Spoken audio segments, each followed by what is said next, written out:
At 85 years old, Tom Jones stood in front of a sold-out crowd, baritone still thundering through the arena, and every single person in that room knew they were watching something rare. Not just a concert. A farewell written in real time. For 60 years, this man refused to quit. He survived tuberculosis as a child, scandal as a superstar, professional humiliation in his 70s, and the most devastating personal loss a man can suffer. Each time, he returned to the stage. Each time, the voice answered at S.O. When Tom Jones finally began stepping back, the world had one question. Why now? What could possibly stop a man who has survived everything? The answer isn't what you think. It isn't his health. It isn't his age. It isn't the industry turning its back on him. The real reason Tom Jones is walking away from the stage is something far more personal, far more heartbreaking, and far more beautiful than any headline has dared to say. This is the story nobody has told completely. And it begins, as all great stories do, with a promise. April 2016. A hospital room in Los Angeles. Cedars-Sinai Medical Center. The walls are white, the machines are quiet, and the most famous voice in Welsh history is sitting beside his dying wife, unable to speak. Tom Jones and Linda Trenchard had been together since they were 12 years old. They married at 16. Their son Mark was born that same year. For 59 years, through global fame, through infidelities Tom himself never denied, through stadiums and scandals and the relentless chaos of a life lived at full volume, Linda had stayed. Quietly, firmly, without a single interview, without a single red carpet, without ever once reaching for the spotlight her husband occupied so naturally that I am the hospital room during Linda's final 10 days. Tom sat beside her and broke down. He told her directly that he did not know what he was going to do with himself because he would not be able to. He would not be able to get the words out. And Linda, frail and fading, looked at the man she had loved since childhood and said something that would reshape the rest of his life. Her words were clear and unambiguous. She told him not to fall with her. She told him he had to keep going, had to get on stage, that he still had songs to sing, and to think of her when he did it. She told both Tom and their son Mark that they had to carry on, that he could still sing, that he must promise her that he would. Linda died on April 10, 2016, and Tom Jones kept that promise with every fiber of his being, but he admitted afterward that he had genuinely considered never performing again.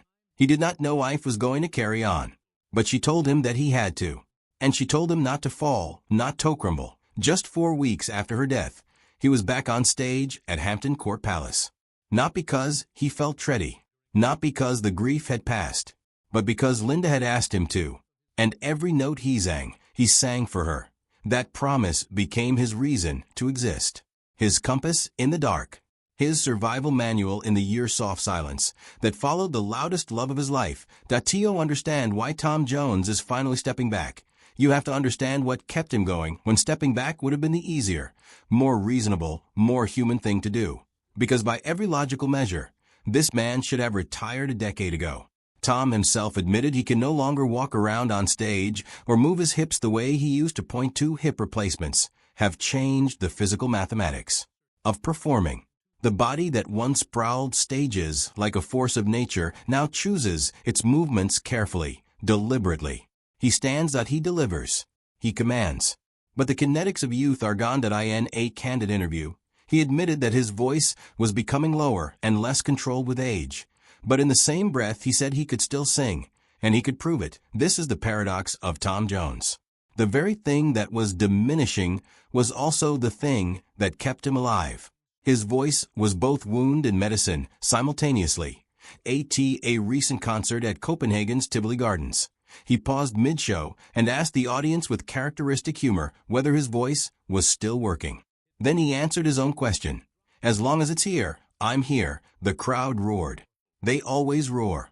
Because what Tom Jones represents to audiences is not just a catalog of hits stretching back to 1965. He represents something more elemental. The idea that a human being can endure. That love and loss and time and grief and age do not have to break you. That you can keep going. And for years after Linda died, that was exactly the story Tom Jones was living out on stage, night after night. Every performance was a tribute. every sold-out arena was proof that the promise held. He described it plainly. Part of him died with her. She was the part of him, and he was the part off her. Yet he kept returning to the stage, because that is what she had asked of him, that he toured North America. He toured Europe. He judged on The Voice UK, introducing his baritonito a generation that had not yet been born when its not unusual first hit #1. He performed in the UAE and Brazil.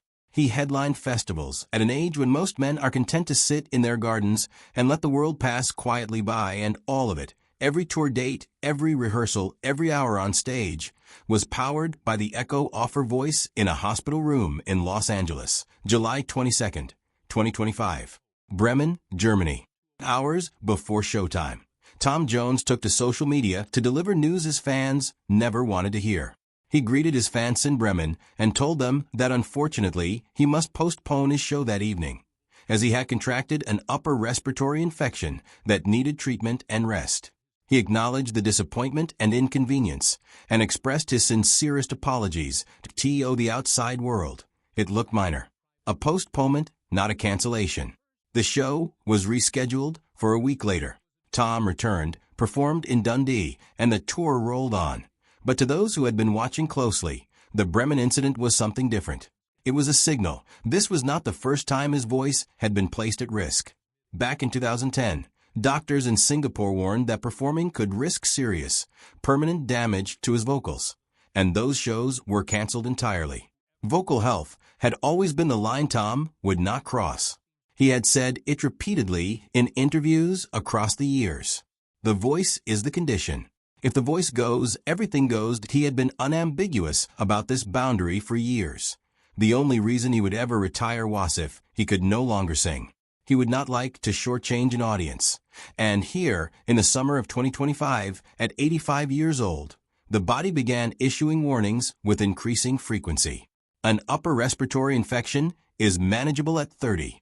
At 85, lungs carry 60 years of stage smoke, of touring, of pushing a baritone beyond what any human body was designed to sustain at full power for 6 straight decades. The doctors were monitoring. The promoters were adjusting. The arithmetic of performance had changed. Tom had admitted the previous year that he had less control over his voice as he aged, even as he remained determined to perform for as long as physically possible. The man who survived tuberculosis as a 12-year-old in Trayforest was now facing a different kind of physical reckoning. Not the sudden collapse of illness, but the slow, honest, diminishing off time. The voice that had been his miracle, his gift, his survival mechanism since childhood was asking him, at last, to listen. Here is the truth about Tom Jones and retirement, that no headline has captured cleanly that he is not quitting because his voice has failed. He is not quitting because he no longer loves the stage. He is not quitting because the industry discarded him, though it tried to in 2015 when the BBC replaced him on The Voice UK with a cold text message. An incident he described as impersonal and crushing, that he is stepping back because Linda told him to keep going only until he no longer could. That was always the boundary encoded in her final words. Not forever. Not until the last breath. Keep going until you can't. And then stop with dignity. Tom has spoken openly about how close he came to never performing again after her death. He almost packed it in. He did not think he could sing anymore because you cannot get too emotional when you sing, because your voice will not come out. That he pushed through the grief with professional help. He sought out a therapist and told him he did not believe he could sing again. The therapist asked him what the most difficult song would be to attempt. He named a Bob Dylan track, "What Good Am I?" a song about a man who stands by while someone slips away. He gathered his musicians, stood in the room, and forced himself to sing it. When he got through it, he knew he was ready. That story matters because it shows what kind of man Tom Jones is underneath the legend. He isn't someone who performs out of habit or ego or contractual obligation. He performs because music has been his lifeline since the age of 12, when he lay in a sickbed in South Wales with tuberculosis and discovered that singing could pull him back from the darkness. Music saved him as a child. Linda's promise kept him in it after she died. And now, in 2026, the final chapter is being written with the same quiet intentionality that has defined every meaningful decision in his life, that he has announced a major world tour for 2026, with dates across the UK and Europe, including Kingsholm Stadium in Gloucester, venues in Hamburg, Cologne, Frankfurt, and Scarborough Open Air Theatre. Every venue, every set list, chosen carefully, matching his stamina to the songs that still live most vibrantly in his voice. This is not a collapse. It is a conscious farewell. When Tom Jones steps back from touring, he is not simply ending a career. He is closing a conversation he has been having with the world since 1965. That conversation began with a #1 single and a Welsh boy in a tight suit who made grown men stop in their tracks and made women throw things at stages. It evolved through Vegas residencies and Elvis friendships and Grammy wins and controversies and a television career and an unexpected renaissance as a mentor to younger artists on The Voice. It survived bereavement, professional betrayal, and the slow, physical toll of age. But at its heart, the conversation was always about one thing: survival. The boy who survived tuberculosis. The man who survived scandal. The widower who survived the death of his only love. At every turn, Tom Jones chose to keep going. And the reason was always the same: because music was the only language in which he knew how to live fully. After Linda died, he described his state with devastating honesty. He honestly did not think he was going to get through it. He sought therapy. He questioned whether he had done enough for her. He wrestled with guilt and grief in private while the world waited for him to perform again. His therapist eventually gave him a phrase to hold on to. Now, every time he steps on stage, Linda is with him. Before she died, she said not to think of her dying, but to think of her laughing. That show, he remembers her. Every show since 2016 has been a private communion between a man and the woman who told him to keep going. Every note has carried her instruction.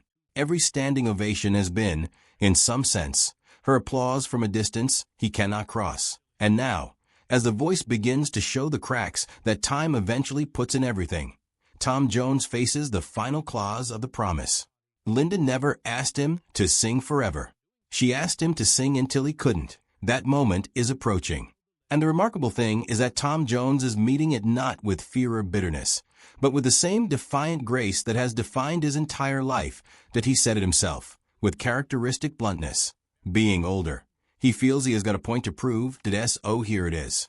The real reason Tom Jones is stepping back from the stage, that is not failure. It is completion, that he made a promise to a dying woman in a hospital room in Los Angeles. He kept that promise through grief, through physical decline, through years when the easiest thing in the world would have been to quietly retire and let the legend speak for itself. He did not do the easy thing. He went back out there, night after night, year after year, carrying her laugh in his memory and her words in his chest. Her final wish was not a dramatic demand. It was a quiet plea rooted in love. Don't let the music stop. And Tom Jones honored that with everything he had. Now, at 85, after 74 shows in 24 countries in a single year, after a career spanning 6 decades and over 100 million records sold, after a voice that once pulled a sick boy back from the edge of death and then carried him to arenas on 6 continents, Tom Jones is doing the last thing Linda asked. He is living fully until he can't anymore. He is singing consciously and carefully, with full awareness that every performance might be among the final ones. He is not hiding from the ending. He is walking toward it with the dignity of a man who has kept his word. The boy from Treforest who sang the Lord's Prayer from a sickbed. The man who stood beside his dying wife and promised he would not fall. He is not quitting, but he is simply keeping his promise all the way to the end. And when that final curtain comes down, when the last note of the last song finally fades into the dark, it will not be the end of Tom Jones the legend. That will be the closing of a love story that began when 2 12-year-olds found each other in fecal-dusted valleys of South Wales and decided, without fully knowing what they were deciding, to face everything together, even the silence after the last song. That if this story moved you, like this video and subscribe. Every week we go deeper into the lives of the icons who shaped our world. The real stories behind the spotlight, the love, the loss, and the legacy. Hit the bell so you never miss them.